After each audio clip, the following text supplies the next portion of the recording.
अस्सलाम वालेकुम फ्रेंड्स। तो आज मैं आपको बहुत ही आसान तरीके में लच्छा पराठा बनाना सिखाने वाली हूँ। वीडियो को स्किप बिल्कुल भी मत करिएगा।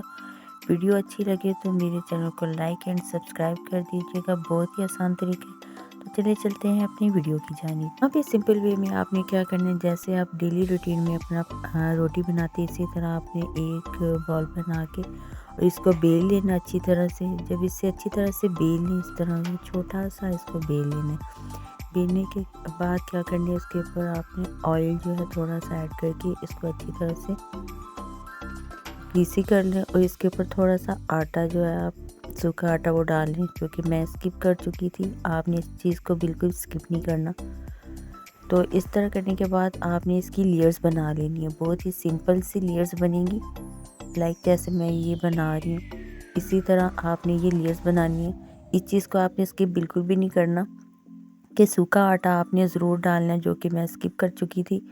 इससे ये होता है कि आपकी लेयर्स बहुत अच्छी बनती हैं जब आप रोटी को तोड़ते हैं। तो लीजिए, यहाँ पे मैंने लेयर्स बनानी है और इसको मैं थोड़ा सा फैलाऊंगी। अब इसकी दूसरा स्टेप जो है इसकी तरफ आते हैं। ये मैं इसका ये देखिए पेड़ा बना रही हूँ, इसको बॉल सा बनाना है। इस तरह आपने इसको रोल करना है। बहुत ही आसान और बहुत इजी मेथड है ये। तो यहाँ पे ये हमारा पेड़ा बिल्कुल रेडी हो चुका है। इसको हम 3 से 4 मिनट के लिए रख देंगे, उसके बाद इसको बेलेंगे। तो यहाँ पे बेलने का प्रोसीजर इसका स्टार्ट हो रहा है। तो मैं इसको बेल रही हूँ। पहले इसको लाइट से हाथों से आपने इसको बेल लें। बेलने के बाद आपने पैन जो है चूल्हे पे रख के उसको हल्का सा गर्म करना है। बहुत आँच जो है तेज़ नहीं होनी चाहिए। इससे ये होता है कि आपका पराठा जो क्रिस्पी बनेगा और बहुत ही मज़े का। तो यहाँ पे हमारा पैन भी रेडी हो चुका है। मैं रोटी ऊपर बेल के डाल दी है। तो यहाँ पे ये देखिए रोटी हमारी पक रही है। तो इसके लिए हमने क्या करना है, थोड़ा सा इसको पकाने के बाद इसकी साइड चेंज कर दोनों साइड से इसको पका लेना है। अब इसकी भी साइड चेंज करके इसके ऊपर मैं ऑयल जो आप जो है ना, सबसे बेस्ट जो है, अगर आपके पास घी है आप वो लगाएं। मैं ऑयल ऐड कर रही हूँ।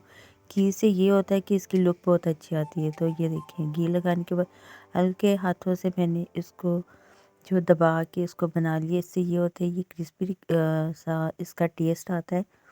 तो इस तरह ये देखिए इसकी लेयर्स भी कैसे नज़र आ रही हैं। बहुत ही मज़े का पराठा हमारा रेडी होने वाला है इंशाल्लाह। तो आपने ये मेथड ज़रूर ट्राई करना है इंशाल्लाह। बहुत ही मज़ा आएगा आपको। इसके चाय के साथ दही के साथ पराठा खाएं इंशाल्लाह, बहुत ही मज़ा आएगा। तो अगर आपको मेरी वीडियो पसंद आए तो मेरे चैनल को लाइक एंड सब्सक्राइब करें, मुझे सपोर्ट करें। मिलते हैं नेक्स्ट वीडियो के साथ, तब तक के लिए अल्लाह हाफिज़।